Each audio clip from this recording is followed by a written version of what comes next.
we think that the survey that the city is putting out is fundamentally biased. A group in Winnipeg is raising concerns about a city survey aimed at guiding policy on how the city's police service is funded, saying the survey is biased towards increasing police funding. As a result, they've launched a counter-consultation and want the city survey scrapped.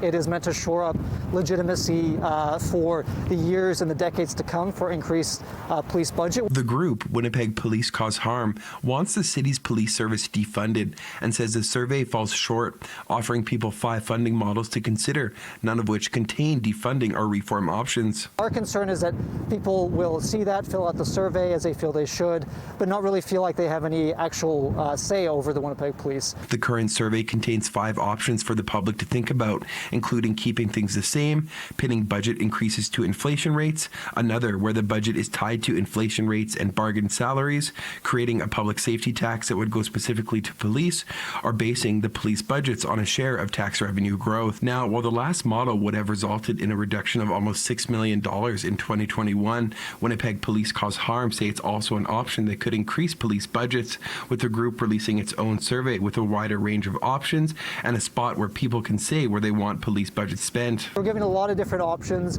whether it's a hiring freeze, whether it is renegotiating contracts during collective bargaining, whether it's selling the tank and the drones and all those sorts of things. And then finally, we're giving people an option to choose the public services that they would like to see this budget reallocated to. City News requested an interview with a representative from the city of Winnipeg to respond to the group's concerns, but it was not accommodated. However, a statement stressed the city needs to plan for long-term to ensure the sustainability of all city services. It reads in part, quote, "The proposed funding models are about determining the source of funding for police and does not designate funding levels. The survey was designed to explain the various funding models to participants and includes the opportunity to submit written comments. The City of Winnipeg is also providing multiple formats and opportunities for residents to provide feedback in addition to the survey," end quote. In the way it's constructed right now, you're almost forced to agree that there should be a funding increase of some sort. The lowest you can go really is status quo. However, one University of Regina professor who specializes and teaches research methodology says the survey's design could be improved.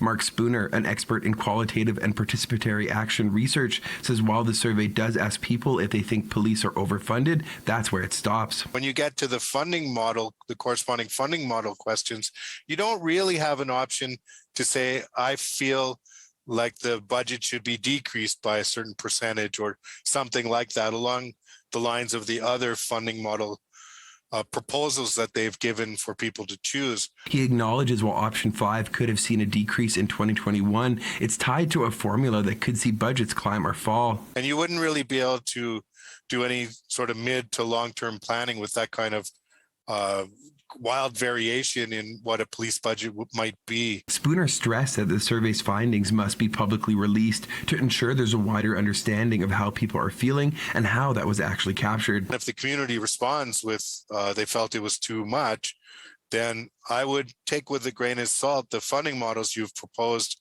in questions 4, 5, 6, 7, and 8. The survey is only one way for people to provide feedback, as the city is also hosting a series of town halls with the first public online event set for Tuesday and feedback being collected until February 2nd. In Winnipeg, Morgan Majeski, City News.